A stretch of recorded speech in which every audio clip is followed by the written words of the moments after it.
बीड के केच तालुका के मसाजोग गांव में सरपंच संतोष देशमुख की हत्या के बाद मराठा आंदोलक मनोज जरांगे पाटिल ने गांव का दौरा कर ग्रामीणों से बातचीत की।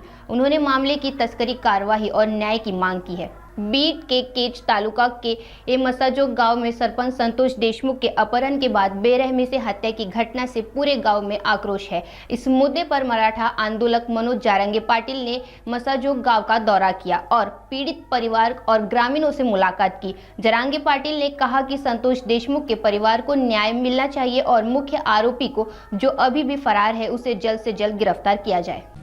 ही न्याय मागते। न्याय जर हा रस्ता रोको असता तर धिंगाणा झाला असता।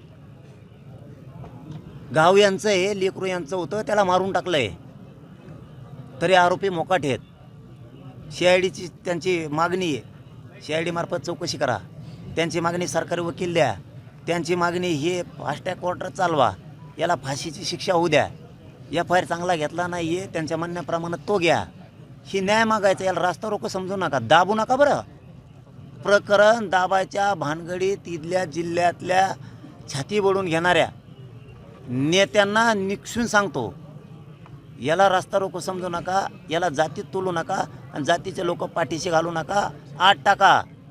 हे रस्ता रोको नाही, न्यायाची प्रक्रिया आहे। हे लोक सकाळपासून संयमानं बसली आहेत, म्हणजे शांततेत ते मराठा आणि महाराष्ट्रातही संदेश फिरायला लागलाय। महाराष्ट्रातल्या मराठ्यांना सांगतो, संयम धरायचा आहे, सगळ्यांनी शांत राहायचं आहे, न्याय 100% मिळणार आहे। SP साहेब हे सगळेजण काम चांगलं करतायत, ते न्याय देतील। या मागण्यांच्या सगळ्या न्याय मिळेल आणि माझी इच्छा आहे की सरकारनं आणि मुख्यमंत्र्यानं आपल्यामार्फत तातडीनं हा विषय ताबडतोब हाताळा, कारण हे मर्डर झाला आहे। ही काय रास्त रोको नाही एखाद्या मागणीसाठी। तुम्ही संवेदनशील असाल तर हे ताबडतोब मुख्यमंत्र्यांनी हाताळा, कारण त्या बॉडीवरती अंत्यसंस्कार होणं गरजेचं आहे।